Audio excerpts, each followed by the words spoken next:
오늘 그 아그리빠 왕에 대해서, 아그리빠 2세에 대해서 제가 한 번 더 정리를 안 해도 되겠죠? 아그리빠 1세, 그 다음에 아그리빠 2세, 그 구분만 잘하면 될 것 같아요. 아그리빠 1세는 이제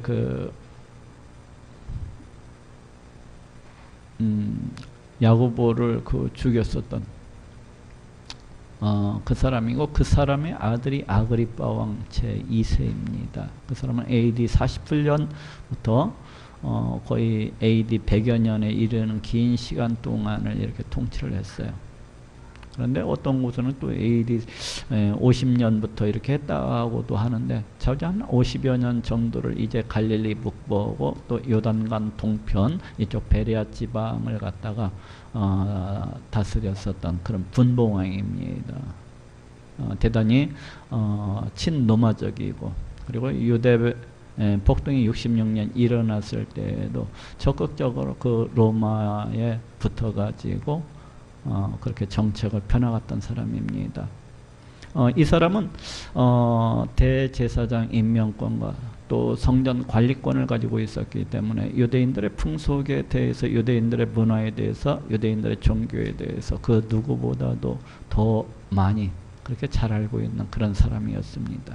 그래서 베스도 총독이 처음 유대 땅에 부임해 왔을 때 이 아그리빠 2세가 이제 자기를 환영하기 위해서 왔을 때 자기의 고민을 이 아그리빠 왕한테, 아그리빠 2세한테 이렇게 털어놓는 것을 볼 수가 있어요. 그것은 이제 상소할 거리가 없어가지고 네로 황제한테 이제 바울이 상소를 했는데, 과연 이 상소할 거리, 이것을 어떻게 써서 보내야 되는지에 대해서 갈팡질팡하고 있을 때 이 아그리빠 왕 2세가 이제 오자 이 사람한테 자문을 구하고 있습니다.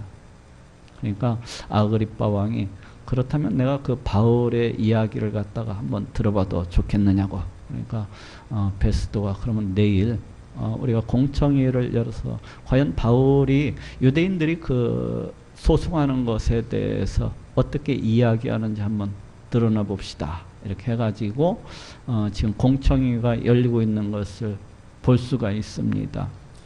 오늘은 지난 시간에 이어서 사도행전 25장 26장 1절부터 보도록 하겠습니다. 아그리빠가 바울더러 이르되 너를 위하여 말하기를 내게 허락하노라 하니 이에 바울이 손을 들어 변명하되, 지금 여기에서 아그리빠는 아그리빠 2세를 가리켜죠. 그래서 바울더러 이르되 너를 위하여 말하기를 네게 허락하노라 하니, 너를 위하여, 즉 유대인들이 너에 대해서 이와 같이 소송을 하고 있는데 그 소송에 대해서 네가 할 얘기가 있으면, 변론할 수 있으면 한번 이야기해 보라는 것입니다. 네게 허락하노라 하니 이에 바울이 손을 들어 변명하되, 바울은 아무래도 여기서 손을 들었다고 하는 것은 깍듯한 어떤 예를 갖다가 이제 많은 사람들 앞에서 정중하게 이렇게 취한 것 같아요. 이렇게 깍듯하게 이제 손을 들어서 예를 취하고 난 다음에 자신이 전하는 복음에 대해서 지금 변론하고 있는 것을 볼 수가 있습니다. 아마도 지금은 이게 공청회였기 때문에 이미 바울이 베스도한테 상소를 했었기 때문에 이미 재판은 끝난 것이라고 할 수가 있어요. 이미 로마 황제 앞에로 이제 상소가 올라갔기 때문에, 그래서 여기에서는 굳이 바울이 이제 그 어떠한 것도 안 해도 되지만은, 변론을 갖다가 굳이 안 해도 되지만은, 바울은 이 기회를 이용해서 또 기꺼이 복음 전파하게 된 것을 내심 기뻐하고 있는 것을 보게 됩니다. 그래서 자신이 전하는 복음에 대해서 많은 유대인들과 또 그 다음에 그 베스도 총독 아빠 또 로마 많은 사람들 앞에서 이제 자신이 전하는 복음에 대해서 그 복음 전할 기회를 갖고서 아주 기쁘게 변론하고 있는 모습을 보게 돼요. 아그리빠 왕이여, 유대인이 모든 송사하는 일을 오늘 당신 앞에서 변명하게 된 것을 다행히 여기옵나이다. 유대인이 모든 송사하는 일이 뭐죠? 첫째는 정치적인 그 소요를 일으키는 자로서 이렇게 고소하였던 것을 볼 수가 있어요. 그다음에 또 거짓 메시아 운동을 하는 자로서 로마 제국을 붕괴시키기 위해서 이렇게 소동을 일으키는 자로 고소한 것을 볼 수 있었고, 또 하나는 성전을 갖다가 멸시하고 무시하는 자로서 이렇게 고소했던 것을 볼 수가 있는데, 지금 여기에서 바울이 하는 것은 어떤 정치적인 그런 고소에 대해서는 그다지 변명을 안 하고 있습니다. 이미 그것은 그에 대해서는 할 필요성을 못 느끼고 있는 거예요. 이건 뭐 재판 자리도 아니고 하기 때문에 바울이 초점을 맞추고 있는 것은 오직 자신이 전하는 복음이 어떠한 것인가에 대해서 지금 설명을 하면서 오히려 앉아있는 모든 사람들한테 복음을 갖다가 증거하고 있는 것을 볼 수가 있습니다. 그래서 지금 그 아그리빠 왕 앞에서 자신이 이렇게 변론하게 된 것에 대해서 다행히 여기옵니다. 굉장히 기쁘게 생각하고 있는 것을 알 수가 있어요. 특히 당신이 유대인의 모든 풍속과 및 문제를 아심이니이다. 그렇죠? 아그리빠 왕은 그 베스도 총독은 이제 부임해 온 지가 얼마 안 되었고, 또 이방인이기 때문에 유대인들의 풍속이나 종교나 문화들에 대해서 전혀 문외한이었지만은, 이 아그리빠 왕은 다 이러한 문제들을 갖다가 잘 알고 있는 사람이었기 때문에 또 그러다 보니까 바울이 전하는 이 복음에 대해서도 이방인이 이해하는 것보다는 더 빠르지 않겠어요? 그래서 내신 그 어떤 기대감을 갖다가 가지고 있는 것을 볼 수가 있어요. 그러므로 내 말을 너그러이 들으시기를 바라옵나이다. 내가 처음부터 내 민족 중에와 예루살렘에서 젊었을 때 생활한 상태를 유대인이 다 아는 바라. 내가 처음부터. 그러니까 이 바울의 고향은 본래 다소 출신입니다. 그리고 바리새인 그 가문 출신이었던 것 같아요. 바리새인. 그래서 이제 이 바울이 어렸을 때부터 예루살렘에 와가지고 이 가말리엘 밑에서 이렇게 공부를 갖다가 했었던 사람이에요. 이 가말리엘은 이제 힐렐 학파를 갖다 이끄는 그런 아주 유명했던 랍비인데, 이 가말리엘이 그 힐렐의 손자입니다. 힐렐 학파를 갖다가 힐렐 학파의 그 태조라고 할 수 있는 그 힐렐의 손자가 바로 이제 이 가말리엘이라고 하는 사람인데, 그렇기 때문에 이 유명한 선생님 밑에서 지금 율법 교육을 갖다가 받은 자가 바로 바울이 아닙니까? 그러다 보니까 유대인들이 이 바울에 대해서는 그 처음부터, 그게 바울이 어렸을 때부터, 이렇게 젊었을 때부터 바울이 어떻게 생활했는지, 어떻게 율법을 교육을 갖다가 받았는지에 대해서 이미 다 알고 있다는 것입니다. 바울이 하나님을 갖다가 어떻게 섬겼는지에 대해서도 이미 유대인들이 다 알고 있는 알고 있다는 겁니다. 일찍부터 나를 알았으니 저희가 증거하려 하면, 저희라고 하는 것은 유대인들이죠. 저희가 이제 나에 대해서 저희가 이렇게 증거하려고 한다면, 내가 우리 종교의 가장 엄한파를 쫓아 바리새인의 생활을 하였다고 할 것이라. 누가요? 유대인들이 그렇게 얘기를 할 것이라는 것입니다. 어디 가서 한번 물어보십시오. 그 유대인들, 지나가는 유대인들을 갖다가 붙잡고, 그러면은 내가 어떠한 사람인지 그들이 이야기를 할 것인데, 뭐라고 얘기하느냐?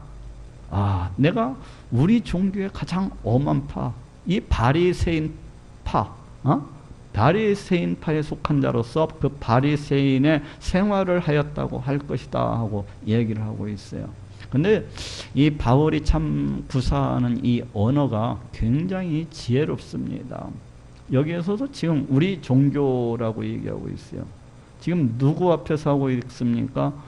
지금 아그리빠 왕 2세 앞에서, 또 버니게 앞에서, 또 그리고 가이사랴에 살고 있는 그 유대인들도 있을 거예요. 그렇지만 여기서 특히 중점을 두고 있는 것은 이제 아그리빠 왕 2세인 것을 볼 수가 있어요. 그래서 바울이 지금 우리 종교, 당신이 어떻습니까? 섬기는 그 하나님, 하나님과 내가 섬기는 하나님 서로 다르지 않다는 겁니다. 우리 조상들이 섬겨왔던 그 하나님과 내가 섬기는 그 하나님은 서로 다르신 분이 아니라는 것을 갖다가 암시해 주고 있어요. 그러면서 또 한편으로는 당신과 나는 한 혈통을 나눈 한 동족이라는 것을 갖다가 은영 중에 강조하고 있는 것을 볼 수가 있습니다. 그래서 이 바울이 그 단어 선택을 하는 데 있어서 굉장히 지혜롭게 이렇게 행하는 것을 볼 수가 있습니다. 내가 우리 종교의 가장 엄한 파를 쫓아.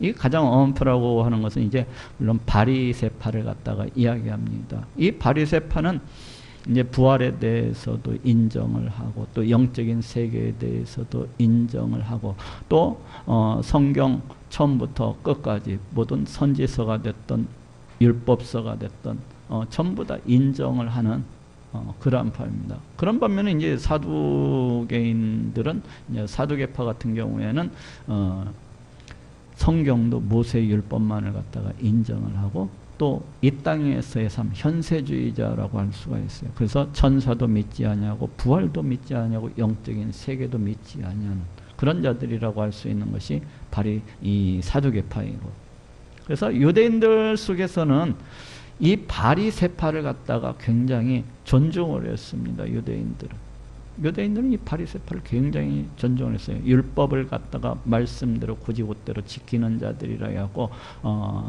많이 이렇게 존중을 하고 존경을 했습니다. 바로 바울은 그 세파에서 바리새인으로서 그렇게 생활을 갖다가 했다고 그렇게 사람들이 증거해 줄 것이라는 겁니다. 지금 이제도 여기 서서 신문 받는 것은 지금 여기에 서서 이와 같이 제가 재판을 받고 있는 것은 지금 이미 재판은 끝났지만은 지금 어쨌든 재판 중이 아닙니까? 바울이. 그러니까 이제도 여기 서서 재판을 받는 것은, 그 신문을 받는 것은 하나님이 우리 조상에게 약속하신 것을 바라는 까닭이니, 자신이 재판받는 이유가 하나님이 그 조상들에게 약속하신 것을 자기가 그것을 갖다가 그 바라기 때문에 지금 재판을 받는다는 거예요. 우리 하나님께서 약속하신 것이 무엇입니까? 우리 하나님께서 이스라엘 12지파에게 약속하신 것이 무엇입니까? 그것은 바로 이스라엘을 우리 하나님께서 어느 때가 되면은 자신의 백성을 삼으시고 자신의 자녀를 삼으시겠다는 거예요. 내 백성으로서 삼으시겠다는 것입니다. 나는 너희 하나님이 될 것이라는 것입니다. 내가 너희 하나님이 될 거라는 거예요. 근데 구약성경 전체적으로 봐서는 어떻습니까? 죄에 빠져서 영원히 죽을 수밖에 없는 우리 인간을 구원하시기 위해서 우리 하나님께서 자신의 독생자 예수 그리스도를 갖다가 준비하시는 것을 볼 수가 있습니다. 그를 통해서 이제 예수 그리스도를 갖다가 십자가에 매달려서 피 흘려 죽게 하시고 우리의 모든 죄를 대신 그 죄값을 치르게 해주심으로 해서 우리를 갖다가 이를 믿는 자마다 이제 하나님의 백성 삼아주시고 하나님의 자녀 삼아주시는 것을 볼 수가 있어요. 우리 하나님의 약속대로 우리 하나님께서 이스라엘 그 조상들에게 약속하신 바대로 우리 하나님께서 우리를 하나님의 자녀 삼으시고 우리를 하나님의 백성 삼으시는 것을 볼 수가 있어요. 우리 하나님께서 이스라엘 백성의 하나님이 되시는 것을 갖다가 볼 수가 있습니다. 우리는 그래서 지금 하나님의 다스리심과 우리 하나님의 통치하심 속에서 그렇게 살아가고 있는 것이 아닙니까? 우리 하나님의 백성으로서 하나님의 자녀로서 우리 하나님을 갖다가 찬양하고 높이고 경배하면서 그 하나님의 지키심과 보호하심 속에서 그와 같이 살아가고 있는 것을 우리 하나님이 이스라엘 그 조상들에게 약속하신 것이 지금 우리 가운데 성취되어져 있는 것을 갖다가 이미 볼 수가 있습니다.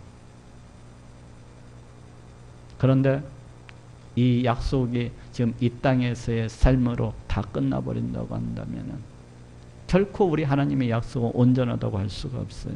그렇죠? 그래서 부활이 반드시 있어야 됩니다. 이 땅에서의 삶으로서 끝나는 것이 아니라 반드시 죽은 자들이 다시 하늘에 속한 몸으로 부활을 해서 우리 하나님의 백성으로서 우리 하나님의 자녀로서 영원히 우리 하나님을 높이고 찬양하면서 이렇게 살아가기 위해서는 반드시 부활이 있어야만 되는 것입니다. 지금 바울이 전하고 있는 것은 다른 것이 아니에요. 우리 하나님께서 이스라엘 백성들에게 약속하신 바로 그 부활, 그것을 갖다가 전하기 때문에 지금 자기가 재판을 당하고 있다는 것입니다. 자기가 고소를 당하고 있다는 거. 하나님께서 이루신, 하나님께서 약속하신 그것을 갖다가 자기가 바라는 고로 유대인들로부터 그와 같이 고소를 당하고 있다는 것입니다. 참 아이러니하죠. 우리 조상들이 섬겨왔던 그 하나님, 그리고 그 하나님께서 약속하신 것을 갖다가 바란다는 이유로 그게 재판받을 일입니까? 지금 그 얘기를 하고 있는 거예요.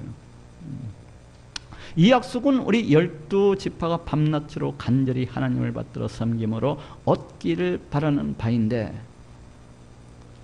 아그리빠 왕이여, 이 소망을 인하여 내가 유대인들에게 송사를 받는 것이니이다.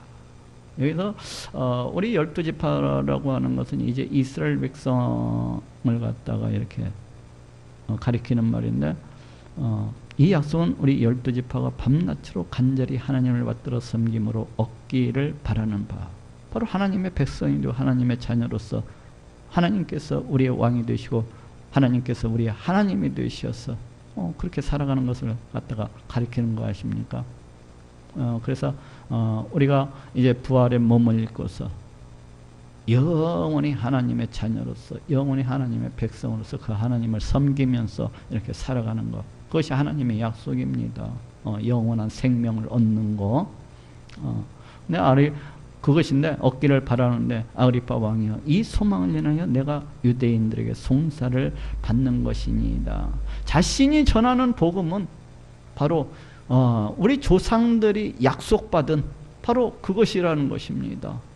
우리 조상들이 섬겨왔던 하나님과 자신이 지금 섬기는 하나님은 결코 다른 그런 하나님이 아니라는 거예요. 그리고 조상들이 지금까지 섬기고 또 쫓아왔던 그 신앙과 자신이 지금 쫓고 있는 이 신앙은 결코 다른 것이 아니라는 겁니다.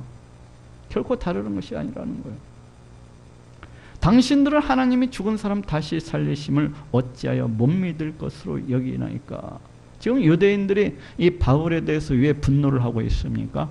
바울이 우리 예수님께서 장사한 지 3일 만에 다시 살아나셨다고, 부활의 첫 열매가 되셨노라고, 이것을 갖다가 지금 증거하고 다니는 것이 아닙니까? 유대인들이 시기와 질투에 눈이 멀어서 그 십자가에 못 박아서 죽인 그 예수님이 다시 장사한 지 3일 만에 살아났노라고. 바로 그 예수가 우리 하나님께서 우리 조상들에게 약속한 바로 그 메시아라고. 우리를 갖다가 죄로부터 구원하시기 위해서 이 땅 가운데 보내주신 그 하나님의 아들이라고 그렇게 증거를 하고 다니면서 그 예수 그리스도의 그 부활을 갖다가 증거하고 다니는 게, 그것에 대해서 유대인들이 지금 분노를 하고 그러는 것이 아닙니까? 그러니까 바울이, 아니 왜 하나님께서 죽은 사람 다시 살리실 것을 못 믿을 것으로 여기시나이까? 그래서 우리 하나님, 이때 당시에도 이제 많은 유대인들이 우리 예수님이 부활하셨다는 것에 대해서 믿지 아니하는 사람들이 많았겠죠. 물론 예수님의 부활을 목격했었던 그 사람들은 우리 예수님의 부활을 직접 목격했기 때문에 믿었겠지만, 그 이후에 우리 예수님의 부활을 갖다가 목격하지 못했었던 사람들은 이제 전하는 그 소리를 통해서 우리 예수님의 부활을 갖다가 만나야 됐기 때문에 많은 유대인들이 우리 예수님의 부활을 또한 믿지 아니했던 것을 알 수가 있어요.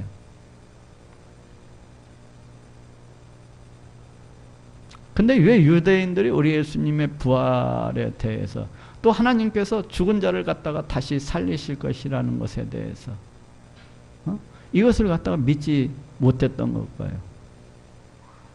왜 못 믿었을까요? 그것은 이 유대인들이 하나님의 존재에 대해서 믿지 않았기 때문에 그래요. 하나님의 존재에 대한 믿음이 없었기 때문입니다.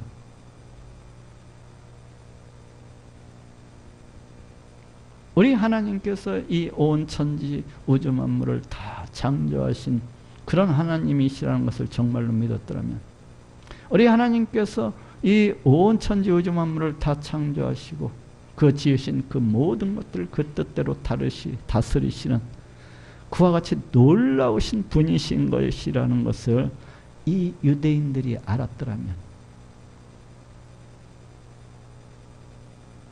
죽은 자를 갖다가 살리시는 것이 뭐 그리 어려운 일이겠습니까? 죽은 자를 갖다가 살리시는 것이, 이 온 천지 우주 만물을 다 지으신 분께서 우리 사람을 갖다가 만드시고 지으신 분이 우리 하나님이 아니십니까? 우리 사람을 갖다가 지으신 분께서 죽은 자를 갖다가 다시 살리시지 못할 것이 뭐가 있겠습니까? 유대인들이 믿지 못했었던 것은 우리 하나님의 존재에 대한 그런 믿음이 없었기 때문입니다. 하나님의 존재에 대해서 모르다 보니까 그 하나님의 능력에 대해서도, 그 권세에 대해서도 모르는 것은 너무나 당연한 것이 아니겠습니까? 그래서 우리 하나님께서 유대인들을 향해서 그렇게 말씀하시잖아요. 이사야서 66장에서 소를 잡아들이는 것은 살인함과 다름이 없고, 유대인들이 그 종교적으로 나와서 소를 잡아서 우리 하나님께 뭐 제사를 드리고 이래요. 그런데 이것이 우리 하나님의 존재를 갖다가 인정을 하고서 우리 하나님 정말로 살아계시고 역사하시는 그 하나님을 갖다가 섬기는 것이 아니라 그저 종교적으로,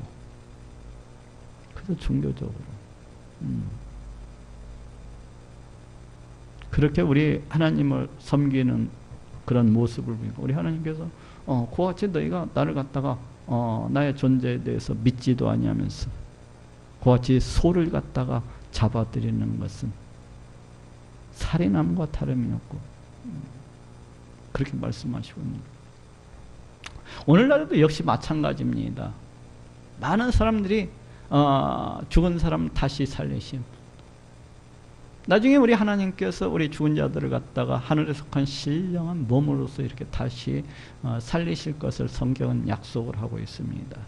그런데 많은 사람들이 교회에 다니면서도 그 부활에 대해서 믿지 아니하는 사람들이 상당히 많습니다. 그 부활에 대해서 왜 못 믿는 것입니까? 하나님의 존재에 대한 그런 믿음이 없기 때문이에요. 자신이 만들어 놓은 그 하나님 속에 갇혀 있기 때문에 그래요. 우상처럼 자신이 만들어 놓은 그 하나님 속에 갇혀 있기 때문에 우리 하나님의 창조도 믿지 아니하고 그 다스리심과 통치하심도 믿지 못하기 때문에, 그 능력과 그 권세를 갖다가 알지 못하기 때문에 이 부활을 갖다가 믿지를 못합니다. 지금 바울이 하는 얘기가 그거예요. 왜 당신들은 하나님이 죽은 사람 다시 살리심을 어찌해서 못 믿을 것으로 여기나이까?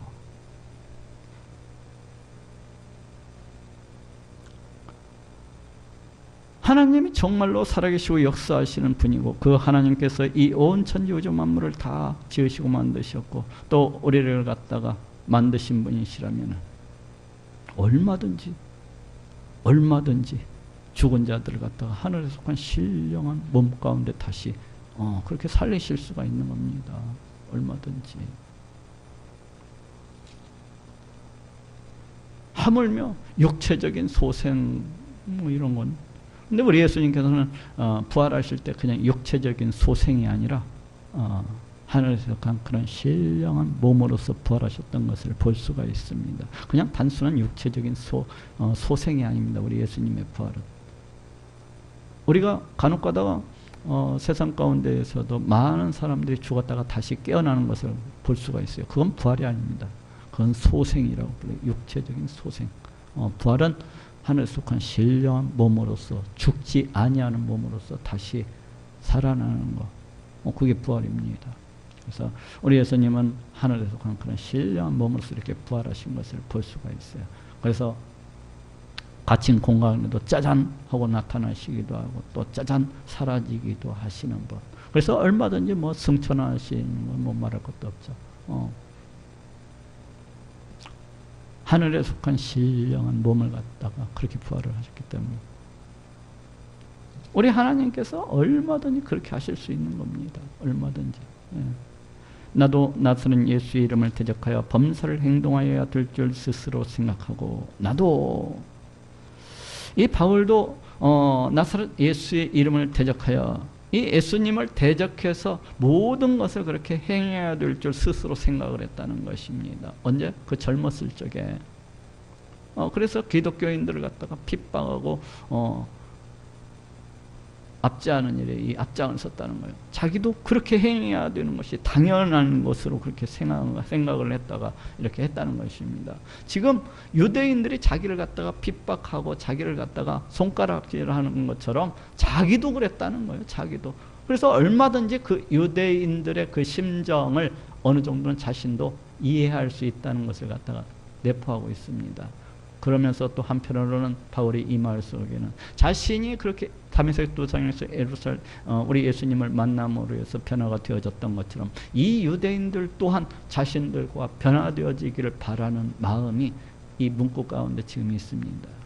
나도 나사렛 예수의 이름을 대적하여 범사를 행해야 될 줄 스스로 생각하고 자신은 애적 일들에 대해서 기독교인들을 핍박했던 그 시절들에 대해서 얘기하고 있습니다. 예루살렘에서 이런 일을 행하여 기독교인들을 박해하고 핍박하는 일을 행하여 대제사장들에게서 권세를 얻어가지고 많은 성도를 옥에다 가두며 또 죽일 때 내가 가편투표를 하였고, 그러니까 바울이 막 앞장서 가지고 성도들을 끌어다가 막 옥에다가 집어넣고 또 성도들을 갖다 죽이는 것이 어떻게 보면 불법이잖아요.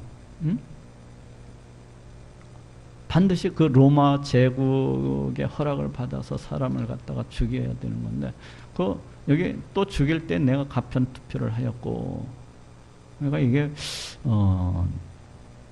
죽일 때 어떤 재판을 갖다가 사형에 해당되는 그런 재판을 갖다가 얘기하는 것 같아요. 그래서 또 죽일 때 내가 가편 투표를 했고, 내가 가편 투표를 했다는 것은 원문상으로는 내가 아래로 돌을 던졌다 뭐 그런 뜻이거든요. 내가 아래로 돌을 던졌다. 이게 무슨 말인 거니? 고대 시대 때는 재판을 할 때에 그 배심원들이 쫙 앉아가지고 이제 피고 어떤 사람이 죄가 있는지 없는지를 이렇게 따지지 않습니까? 그럴 때 저 사람이 들어보고서 저 사람이 죄가 있다 싶을 때에는 검은 돌을 던집니다. 검정색 돌을 갖다가 탁 던져요. 그리고 죄가 없이 저 사람은 무죄다 할 때는 하얀색 돌을 갖다가 던집니다. 하얀색 돌을 탁 던져요. 바로 지금 그 모습을 갖다가 이야기하고 있습니다. 거기에서 비로운 표현이라고 할 수가 있어요. 내가 가편 투표를 하였고, 이 말은 바울이 그 성도를 갖다가 죽일 때에 아무래도 여죄 찬성을 하였다는 그런 말입니다. 찬성을 하였다는 거예요. 죽이는 데 있어서 찬성을 갖다가 하였다는 겁니다. 또 모든 회당에서 여러 번 형벌하여, 여기서 형벌하다는 것은 뭐 형벌하다, 처벌하다 그 뜻인데, 회당에서 이제 그때 당시에는 우리 기독교인들이 유대교와 완전히 분리가 되지 아니한 그런 상태였기 때문에 이제 많은 그 기독교인들이 유대교 회당에 같이 섞여 있었어요. 예? 스데반 집사 순교할 때 그때 당시만 해도. 그렇기 때문에 그 회당에서 이제 기독교인 자들을 갖다가 잡아내가지고 이제 처벌을 합니다. 보통 회당에서 처벌을 할 때에는 어떤 식으로 처벌을 하는 거니? 채찍질을 했다고 그래요. 채찍질. 매질. 채찍질을 갖다가 이렇게 했다고 그래요. 40에 하나 가만매. 예? 채찍질을 갖다가 이렇게. 그래서 여러 번 형벌하여 강제로 모독하는 말을 하게 하고, 40에 하나 가만 막 그 채찍질을 갖다가 39대씩 이제 안 죽을 만큼 패면서 그 강제로 모독하는 말을 하게 하고, 어떤 모독하는 말을 하게 했습니까? 우리 예수님을 갖다가 저주하는 말, 우리 예수님을 갖다가 멸시하는 말, 그런 말을 갖다가 강제로 하게 한 겁니다. 이제 배교를 갖다 이끌어내기 위해서 저희를 대하여 심히 격분하여 외국성까지도 가서 핍박하였고, 우리 기독교인들을 대하여서 막 분노가 차가지고 이제 외국성까지도 가서 핍박을 하였다는 거예요. 근데 이 핍박하였고라는 이 단어가 추적하다라는 그런 뜻을 가지고 있어요. 곧 사냥꾼이 이제 사냥물을 갖다가 쫓아서 막 추적하는 그때 쓰는 단어가 바로 이 단어입니다. 그래서 이 바울이 이제 외국성이라고 하는 것은 다메섹을 갖다가 암시를 해주고 있어요. 그래서 이제 기독교인들을 갖다가 잡아 죽이기 위해서 그 다메섹까지도 막 추격해서 쫓아갔다는 것입니다. 그와 같이. 그 일로 기독교인들을 갖다가 그와 같이 핍박하는 일로 대제사장들의 권세와 위임을 받고 다메섹으로 갔나이다. 자신의 그 회심 사건에 대해서 지금 이야기하고 있는 것을 볼 수가 있습니다. 이 바울이 우리 예수님을 다메섹 도상에서 만나서 이렇게 회심을 하게 된 이 사건을 사도행전 속에서는 지금 세 번째 지금 나오고 있어요. 첫 번째는 9장에 한번 나왔었고, 두 번째는 22장에 한번 나왔었고, 지금 세 번째 그 다메섹 도상에서의 그 자신의 회심 사건에 대해서 이야기하고 있는 것을 볼 수가 있어요. 이쪽 한번 잠깐 찾아보고 지나갑시다. 사도행전 9장 1절.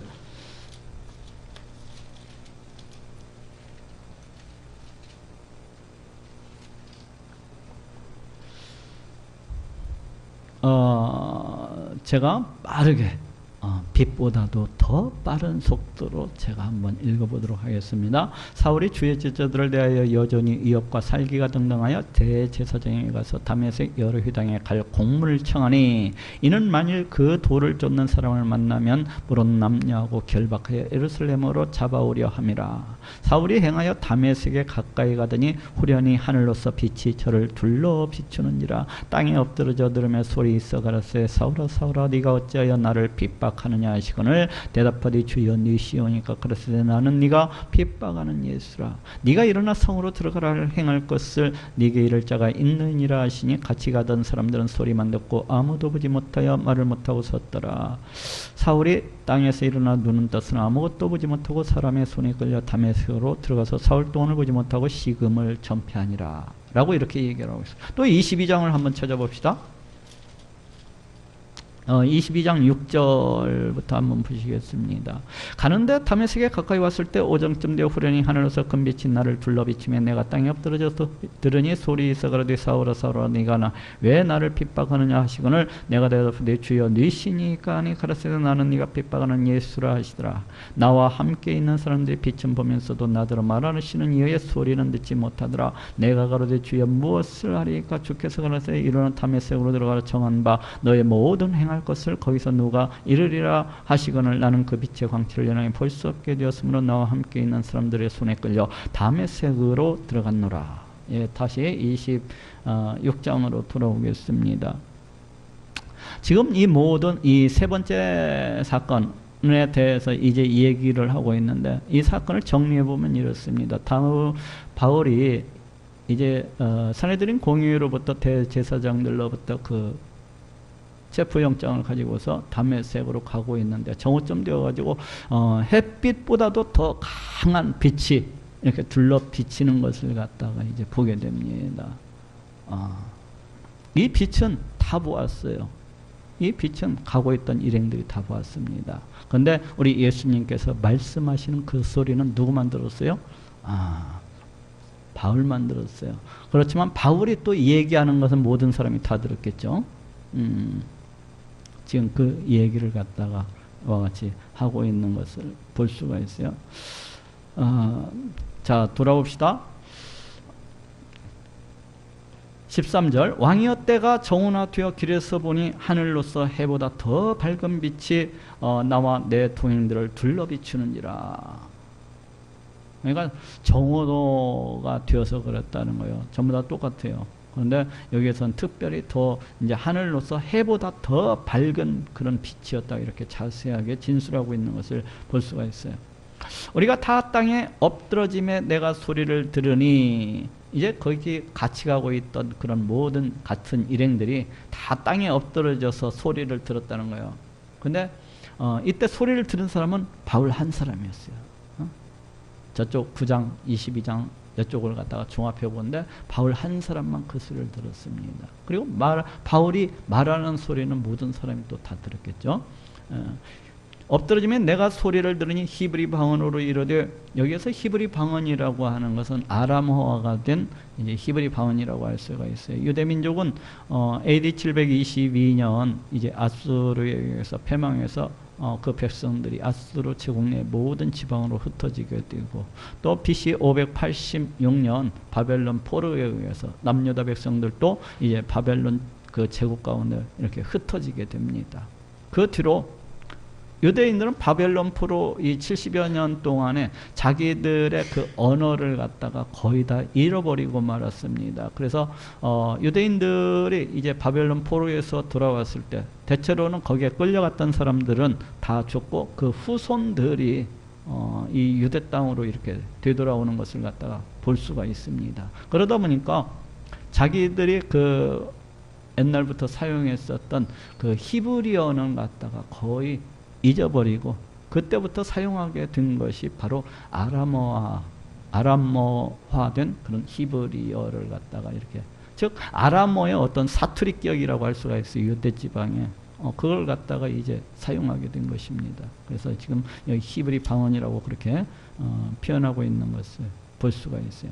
그래서 유대인들이 이제 예배를 드릴 때 보면은 이 고대 히브리어에 대해서 알고 있는 사람들이 적었기 때문에, 그래서 성경, 구약 성경을 갖다가 이제 그 고대 히브리어를 갖다가 알고 있는 사람들이 이렇게 한번 읽고 나서 또 아람어로서 그걸 갖다가 번역을 해가지고 이렇게 들려주는 그런 방식을 갖다 이렇게 취했다고 해요. 또 헬라 세계에서는 그 고대 히브리어로 된 것, 아니면은 아람어화된 그 히브리어로 이렇게 된 성경을 갖다 있고 또 헬라어로 이렇게 번역을 해서 그와 같이 예배를 드렸겠죠.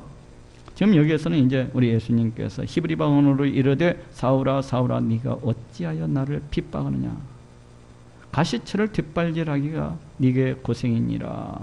근데 여기 지금 사울이 지금 우리 예수님을 대적을 해서 지금 그 기독교인들을 갖다가 픽박을 하고 있는 것이 아닙니까?